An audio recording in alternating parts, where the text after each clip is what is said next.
Hello everybody and welcome to the January 2023 Manga Haul. Today, in this episode of the Manga Haul stuff, I will be talking about the 16 books that I purchased in the month of January.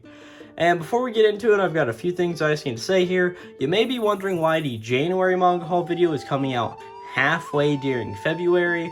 That's because I filmed a version of this video a few days before the end of January and ended up returning something and picking up some more stuff. And also, I didn't really enjoy how that video turned out. Wasn't very likable. So, yeah. Today I'm just going to talk about the stuff I bought in January. We got a whole whopping 16 things. And yeah, I'd say let's get started. So per normal, I feel like I'm going to start with the Viz published stuff. And in the Viz published stuff, we're going to start with the Shonen Jump line.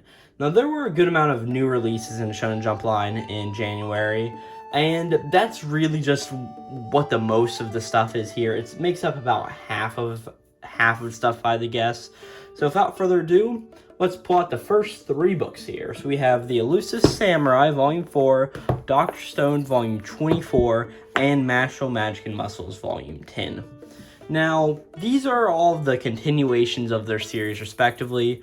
Mashle, this book holds the Levis Rose Quartz versus Mashle fight. Dr. Stone, if I'm not mistaken, this is the beginning of the final arc of the series. And another thing to note about Dr. Stone is that this is the third to last volume. We have two more to come out here in the States before Dr. Stone is completely wrapped up. And The Elusive Samurai is the next volume in the series and continues just on with the storyline from there. These are all some really good, nice quality books, as per usual what Viz makes. All standard size and just not a whole lot to say about them. All very good books, but just not a whole lot to mention if you get at what I'm saying there.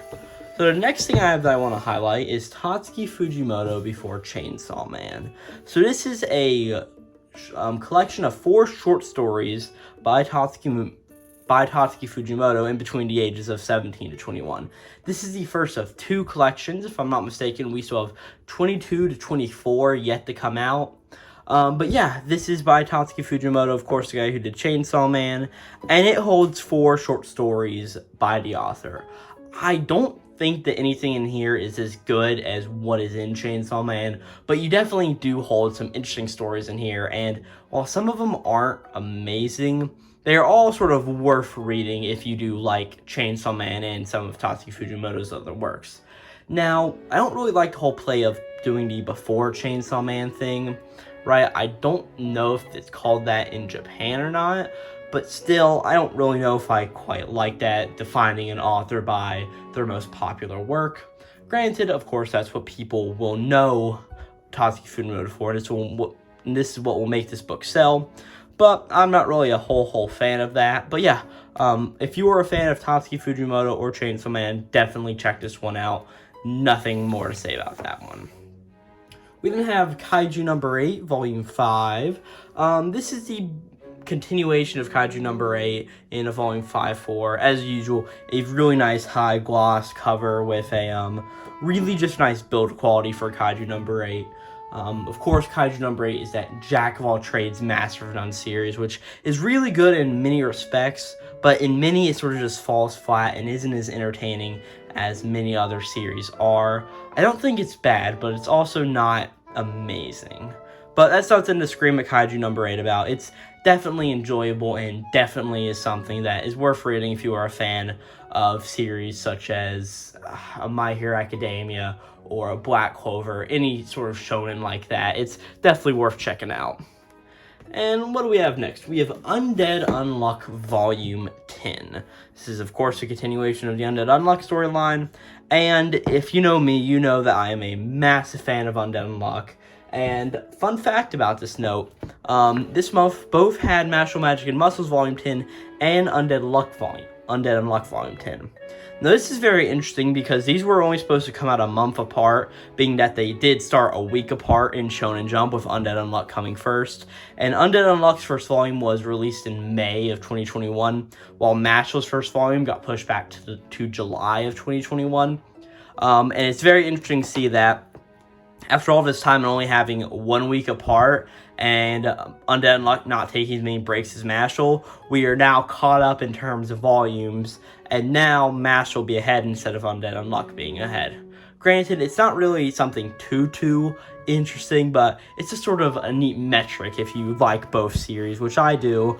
I do think Undead Unluck is better, and I definitely think this cover is one of my favorites out of this month. I mean, I do like the simplicity of the Tati Fujino before Chainsaw Man volume, with just the character running on the moon and with the earth in the background and the orange sky. Really good, but this is just a really nice art detailed cover and something that I cannot complain about whatsoever. Now, the last book in the Shonen Jump line this month is one that came out in last November, and that is Blue Box Volume 1. So, Blue Box is a series that started in, if I'm not mistaken, April of 2021. And it's just continued to run on. It's become very popular in Japan during that time. This is its first volume out here in the States of it. I'm pretty sure we're getting it on a schedule of every 2 weeks. It's a good first volume. It builds up the relationship that we will be seeing throughout the rest of the series. And also, many people know about this series as sort of a romance sports series, but this is definitely a romance series with the sports element second. It's based on a boy who likes badminton and a girl who plays basketball. They meet in the gym every morning, and from there, it's not really a romantic comedy in any ways. It's just a very interesting story, and how it builds up throughout the rest of the series is something that I really enjoy. But if you are a fan of what's run, like, it's not really a romantic comedy like We Never Learn in Isekoi. If you find enjoyment out of that sort of series, this will probably be something to check out. Is it perfect? No, but it's decent. So now that's all the Shonen Jump stuff out of the way. The next thing I have is the One Shonen Sunday volume I bought, and that is Faron Beyond a Journey's End Volume 7. Now this was the continuation of the Faron series, and just a really good volume overall. It really saddens me to say this, but at this point the series has gone on hiatus in Japan and has 9 volumes out, and the next volume for Faron I think is coming out in either May or June here in the States. So we're going to have to wait a long while to get the next volume of this series, which sort of sucks because this is one of my favorite things that I read every month or every few months. Really interesting story about an elf who is over 1,000 years old, was in an old party of heroes that saved the land, and now at this point, going back to the land, seeing how things have changed and how it affects the life around him. Just a really good series that I'm honestly sad to say that we may not have too many English volumes of it left. So that's besides the point. And with that marks all the Viz stuff for this month, all 8 of the books. So we now have 8 more books from various publishers. And to get started with it, I'm going to talk about Kodansha. Now, all of these 3 Kodansha books did not come out this month. Few of them came out a long time ago, and the other ones came out all last year. But we have To Your Eternity Volume 3, Shangri-La Frontier Volume 3, and Blue Lock Volume 1. So, to sort of start off with these, I picked up the first 2 volumes of To Your Eternity in 2020 or 2021, and I did not pick any more up during 2021, and I've always been looking for Volume 3 for a long time on Books A Million. It wasn't available, and I went to a Barnes & Noble around me for the first time really ever, and they had Volume 3 there, and it's been something that I wanted to read, and it was definitely worth picking up. Something to mention is all 3 of these books are all oversized, so they're not small ones like blue boxes and all the Shonen Jump stuff. But yeah, going back to it, To Your Eternity, it was very good. I really enjoyed where it was going, and cannot wait to pick up the next volume as it comes out, or being that it's already out, I think we're on like volume 17 if I'm not mistaken, but still, I can't wait to read more of To Your Eternity. It's definitely worth my time, right? Shangri-La Frontier is that sort of video game series that started getting the volumes done by Kodansha earlier this year. A really good third volume that came out in December, and definitely has me intrigued to pick up the next one whenever it comes out in, I think, February, so the month. I'm pretty sure it's coming right around the time as its getting released now. So I really can't wait to read more of this series. It builds up really well, and it's sort of a video game isekai sort of series where there's this video game mystery that has to be solved, and it's a whole VR headset world. So it's very good and very intriguing, and like I've said before, I will definitely be picking up the next volume of Shangri-La Frontier. Now to put into spotlight Blue Lock. Something to note about this is it has a really nice cover to it. Very much of a sort of matte cover in a way, not in the ways these are sort of gloss covers. It's just a really interesting sort of cover thing that Kodansha did here with Blue Lock. Now, I picked up Blue Lock because I know the anime got insanely popular here this past season when we had other things such as Bleach and Chainsaw Man going on, so I never checked out the Blue Lock anime. I even know for the World Cup, the Japan team had things done by the Blue Lock creator, I'm guessing Yusuke Nomura, so that's something else to note there. I actually haven't read this volume yet, so I can't really say anything about it, but from what the cover seems like, it's good. And also another thing to note was this will be my really first sports series. I know we were talking about Blue Box earlier, but I'm not really counting this as a sports series. It's definitely something else in my opinion. But Blue Lock, I will hopefully check it out here soon, and I'm not even a real fan of soccer. I just know it got so blown up and everything that I was like, I may as well check it out. And yeah, whenever I get this volume done, maybe I'll do a standalone review on the first volume. I don't know, but we'll have to see there when it gets there. So those are the Kodansha books, and now I've just got a bunch of miscellaneous books from different publishers. And to start off, we have Colorless Volume 3. This is by Seven Seas, of course.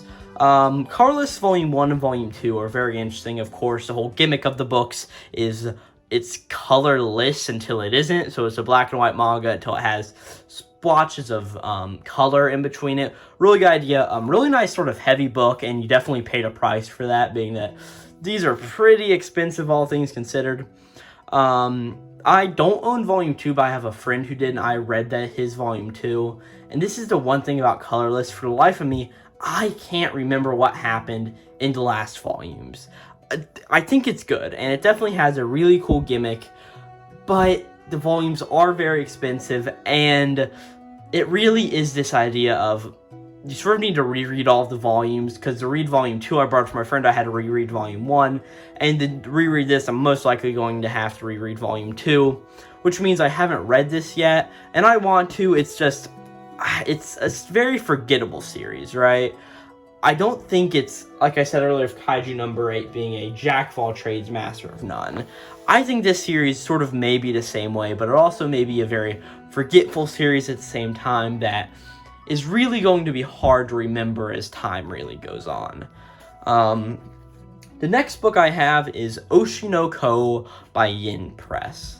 So I have known of Oshinoko because I have seen it on the Manga Plus website for a very long time, right?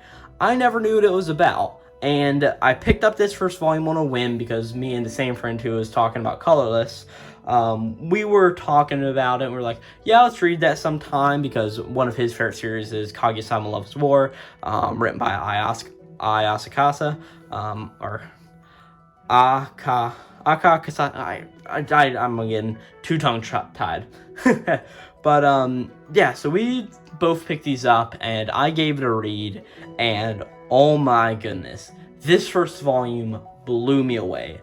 First off, I am not going to say anything about the general plot, besides the story based in the world of show business and in the world of idols. As we see here, one of the main characters, Ai Hoshino, on the cover. And as the volume goes through, there's a few really interesting twists that occur, and over time, I ended up reading everything that's available in English translation right now, and this is a series that I would definitely recommend to anybody to check out.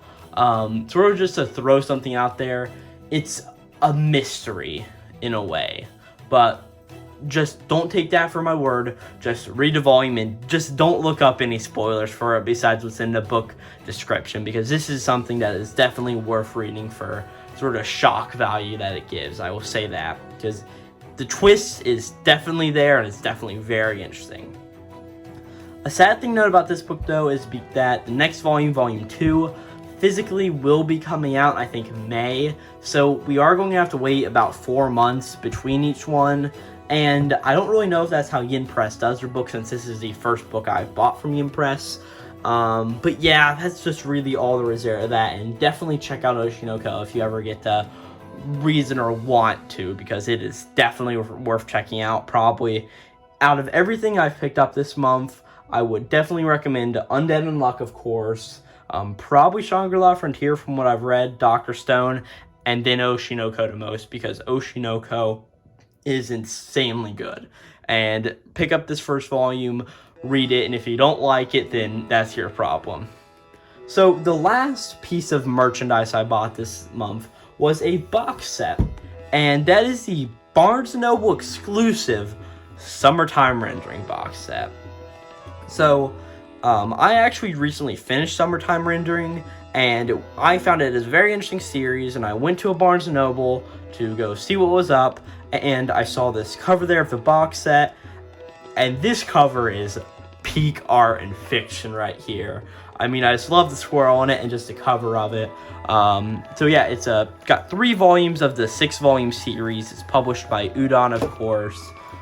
So you got like volume 1 there, volume 2, and volume 3. I will say this, I'm not really the biggest fan of what Summertime Rendering is as a story. I do think it's really good, and I do think the ending is very interesting and very good. Sort of has a sort of Aizen-like villain in a way, if you've read any of Bleach. But to be honest, I mainly bought it for this because I think I really like the series, especially where it goes into the later half. I do find it to be really interesting, and it's a very good mystery thriller, as it says on this. It says somewhere on here, yeah, mystery horror. I don't really know about the horror, but this box set cover is purely great, and it's actually the first sort of small box set I own besides my 2 Bleach box sets. So I'm not going to say that Summertime Rendering is something that is definitely worth being picked up, but it's definitely worth checking out the anime for.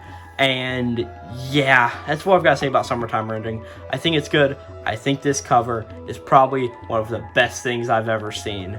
But yeah, that was all of the manga I bought this month in January. Again, sorry this is coming out so late in the month, being that it is, I think, the 20th of February, if I'm not mistaken, when I'm filming this and putting it up.